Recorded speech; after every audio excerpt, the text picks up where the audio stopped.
Hey, what's going on everyone? Welcome back to another episode of Star Wars Coffee, where in today's episode, we will go over the latest TV spot and dive the depths of a certain couple of shots that confirm even more of the most credible plot leaks, and talk about how this portion of the leaks can help mend the pain from The Last Jedi. That's today here on Star Wars Coffee. I have spoken.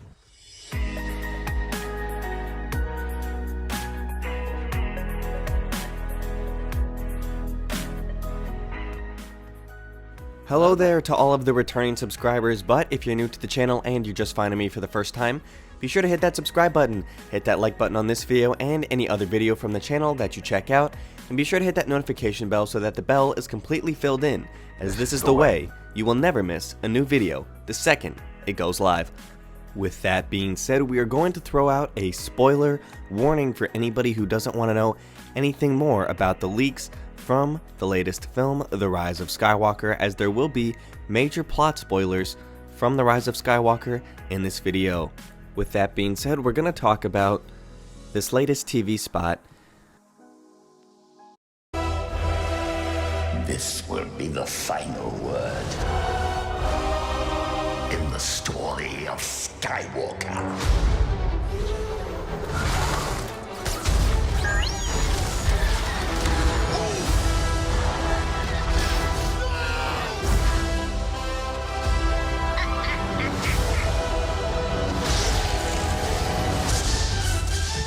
Star Wars: The Rise of Skywalker. Get tickets now. Where we have seen a ton of new footage. Specifically, we've seen some shots of Rey on Ahch-To, which is what we're going to be examining today. And what I like to say on my initial reaction, for those of you who are asking for it, is this TV spot is probably my second favorite one, actually behind the one that we just got before this one, where we hear a lot of Palpatine's laugh and a lot of his dialogue, and it was the best cut one because of the eerie feeling that it portrayed, and it was quite fantastic to see. And that is my initial reaction to that. So this TV spot was excellent. Very much looking forward to this film. The new TV spots seem to be a lot better than all of the previous footage that we've gotten. I'm not sure why they wouldn't have started it out with all of this stuff, because this is just fantastic. But with that being said, we're going to talk about Rey on Ahch-To specifically, and how this relates to the latest plot leaks, which obviously, if you're following the channel for a while, come from Jedi Paxis, who continues to be proven right time and time again, as it's not just some vacuous fan fiction that we've been distributed. It seems to be the real deal. The closer we get to the film, the more footage they release, the more promos they release, the more even just behind the scenes stuff that they release seems to just really jive well with all of the Jedi Paxis leaks. So what I'd like to do is talk about Rey on Ahch-To, and I'd like to start by reading the portion of the Jedi Paxis leaks that focus where Rey is on Ahch-To, and this part of the story is going to be happening at the very beginning of Act 3. Quote, following her experience on the Death Star, Rey returns to the island on Ahch-To. Throughout the course of the film, she has given in to her aggression, nearly killed her friend by unleashing a stream of lightning on a ship, learned that she is the descendant of a Sith Lord who reduced the Jedi to numbers that they have yet to recover from, even half a century later, saw a vision of herself as a servant of darkness, and stabbed her enemy through the chest in anger. Her most recent encounter with Kylo was the last straw, and Rey has now made the decision to follow the example set by Luke and exile herself on the island where the Jedi began. Rey scuttles the ship she stole from Kylo Ren and throws the repaired lightsaber originally constructed from Anakin Skywalker in after it. The ghost of Luke Skywalker appears to Rey, holding the weapon she just discarded. Luke's conversation with Rey is said to be encouraging, yet realistically grim in tone. Luke knows firsthand what it's like to face Palpatine, and that it's not an easy task. Rey must confront Palpatine in the same way that Luke had to confront Darth Vader. Luke encourages Rey by telling her of the faith Leia had in her. She saw the potential within her and hoped that Rey would be able to restore balance to the Force once more, just as Anakin once did. Rey supposedly asks to speak to Leia at one point, but Luke responds by telling her that Leia has not yet completed her training, and he cannot yet feel her distinctive consciousness within the Force. I'm also told that being one of the changes that has come about is that it's made clear that Luke and Leia both knew of Rey's heritage. This knowledge contributed to Luke's hesitancy to train her, but in the end it's about your heart and not your genes that really matter. The former opening flashback of the film has been moved here, but as far as I know, we are no longer going to see it happen, but instead have the story of Leia's last day of training told to us by Luke. A source tells me that it's stated in this scene that Leia gave up the Jedi path because she had a vision that her child would die and she sought to prevent that. Luke apparently goes on to say that Rey inspired Leia to pick up the path of a Jedi once again, and now that 1,000 generations live in you, as the first teaser alluded to. By the end of their conversation, Rey is re-energized for the seemingly insurmountable task that lies ahead, and agrees to leave the island. Having destroyed the ship she used to come to Ahch-To, Luke raises his own X-Wing, previously seen submerged in the covers of the island, to allow Rey to face Palpatine. In addition to the starfighter, Luke gifts Rey with a lightsaber that once belonged to Leia. Apparently Luke kept Leia's saber with his personal effects, and he tells Rey where to get it. Rey boards the X-Wing, armed with the coordinates for Palpatine's location, obtained from Vader's Wayfinder, and leaves the planet. So as you can see, the latest TV spot certainly does give some credibility to these Jedi Paxis leaks, and especially this portion on Ahch-To, which we got a couple of shots of in the latest TV spot.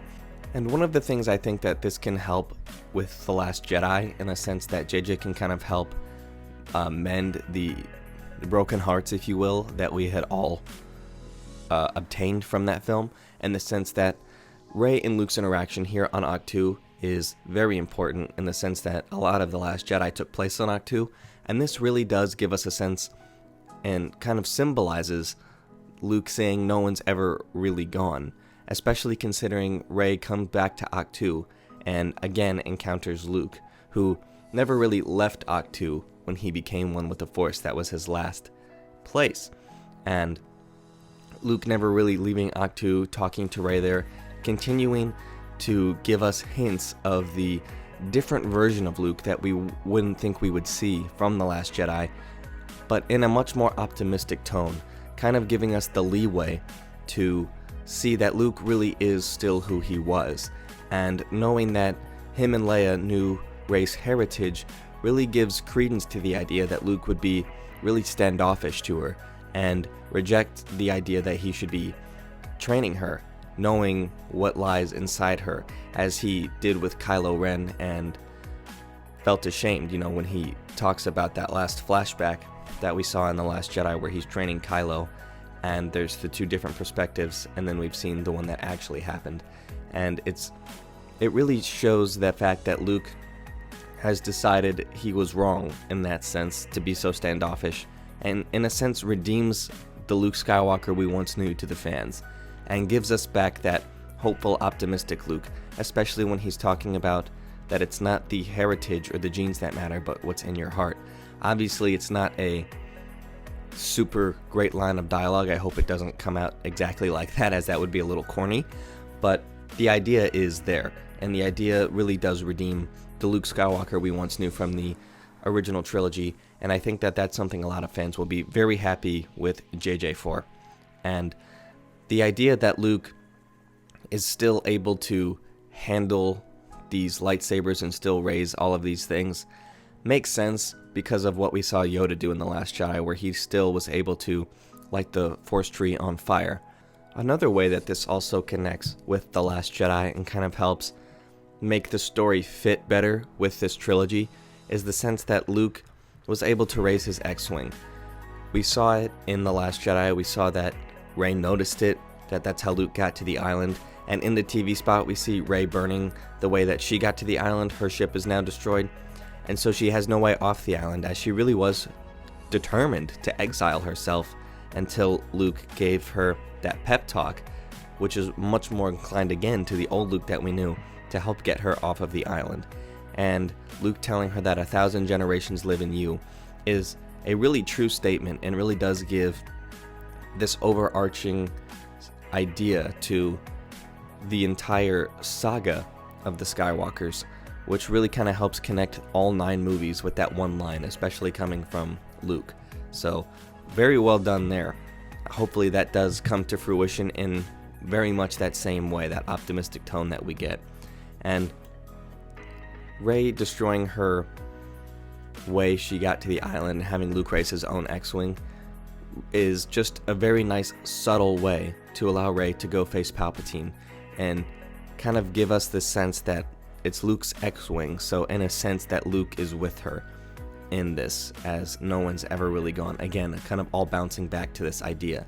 And Luke kept Leia's saber in his hut that Chewie slams the door open in The Last Jedi, and the idea that Rey goes to get that too is so excellent, because it still has all of these little tidbits of Star Wars lore, if you will, to attach the original trilogy with the sequel trilogy.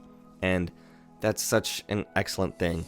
And it kind of, in a sense, ties it even to the prequel trilogy, if you want to consider Anakin's turn to the dark side when he's Darth Vader, because it's the location that was obtained from Vader's Wayfinder that allow Rey to go and face Palpatine, who has been in all 3 trilogies.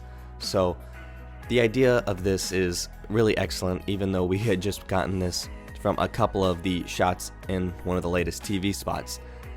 But I think that the more we get closer to this film, the more optimistic I definitely get for it, as I've already been very excited for it. I've liked what I've seen.